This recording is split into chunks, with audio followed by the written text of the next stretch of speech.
Andy's got a business out there. Do you honestly think they're 100%? Does they happen? Sad as it may be, that's how the world is.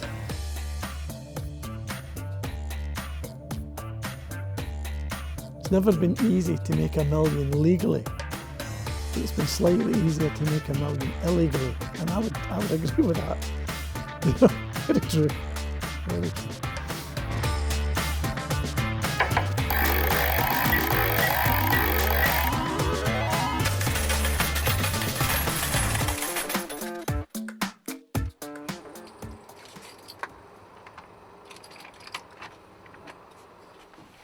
Wow. Oh my God. When is the last time you had people over here? Oh, about 10, 12 years ago. Right. Sad, but just how it is. Well, I always think there's a lot of me in here.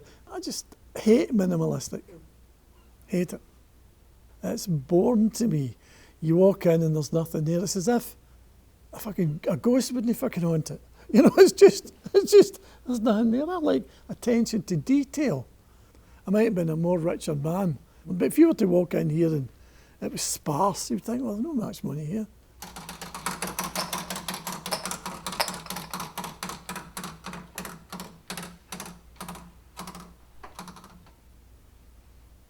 Number one, how I was working was, you come in at the door, you pay £5. We do explain the law's not changed yet, but you can play with your money and we'll give you Marks and Spencer's vouchers. Every obstacle was thrown in your way and you've got to think of an angle round about it. You must think of that angle round about it because nobody's there to help you. So I'm not saying it's legal, but as long as there are no fights, who are you bothered? Place your bets, please, place your bets. Left school at 14. 3 days later I was 15, so I really didn't need to go back. I really wanted to be a ladies' hairdresser. I felt that would be. I thought I had the flair for that. Unfortunately, I went to college, and because I was the only boy, they refused me. Well, they would never get away with that now. So I ended up working in a shop.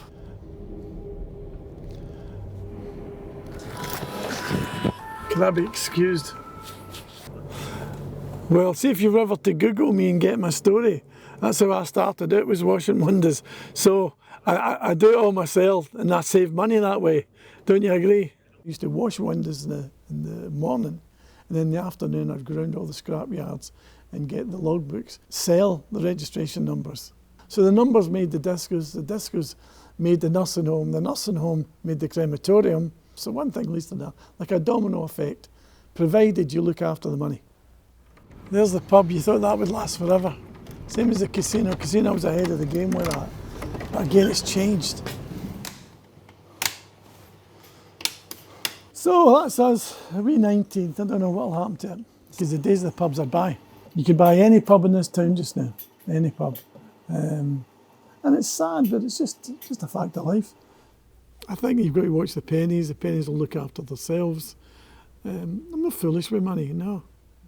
A lot of stuff in here came for car boots, all the tankards, you know, that kind of thing. You'll get that for 50 pence at a car boot. Oh. I would love a film put together how you can live on £20 a week, easily, and get change back.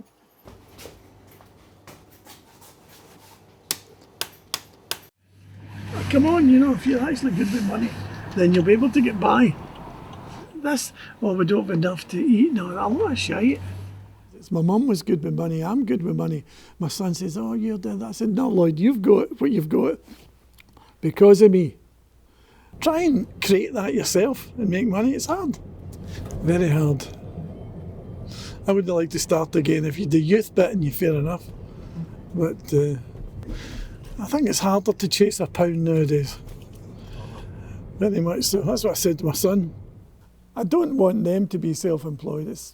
I'd rather, in a good job, take their holidays and all the rest of it, and they shouldn't need to work if I look after them, sort of thing. One day, hopefully, I'll be a grandfather, and you know, that would be great.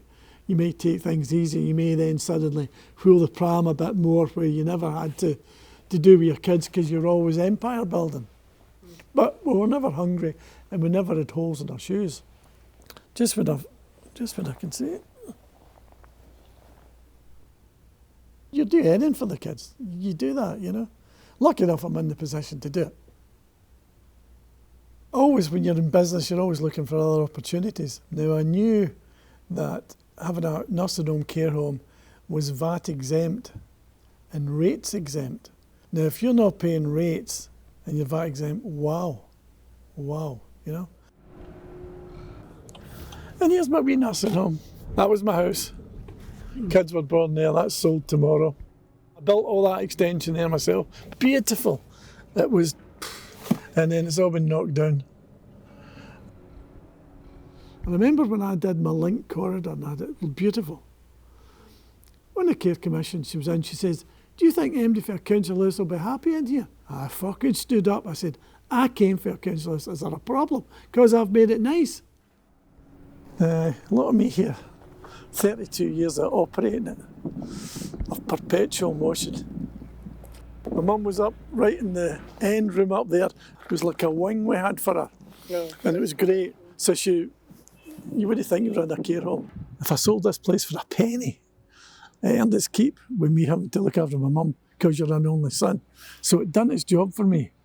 You think your mother's always going to be here forever. Yeah. But anyway, she died and that was it.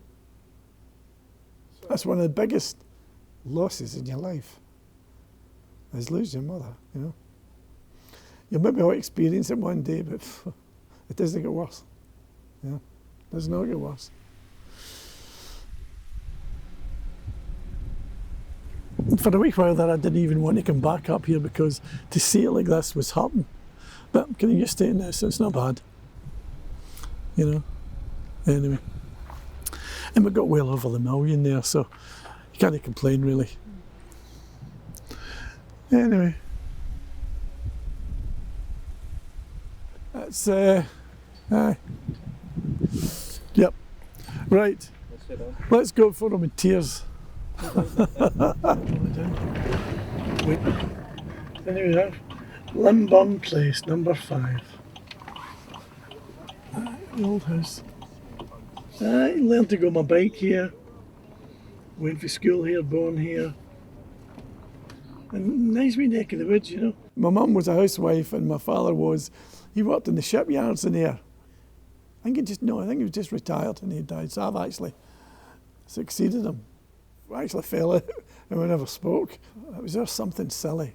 And then you never speak for all these years until you get the phone call for the police got to come up and identify the body. Regret, it's a big regret, but I have to live with that.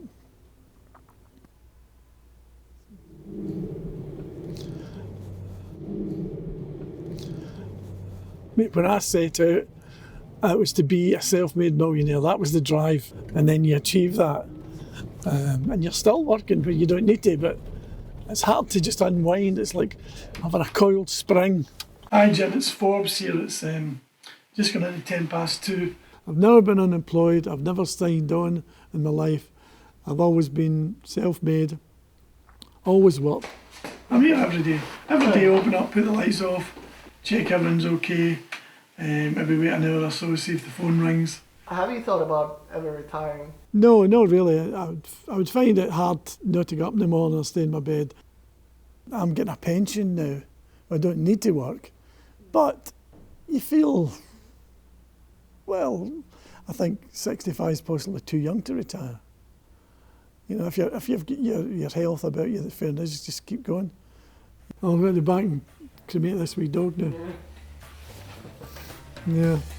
Well, that's a wrap then. Yeah. That's a wrap. Thank you very much indeed.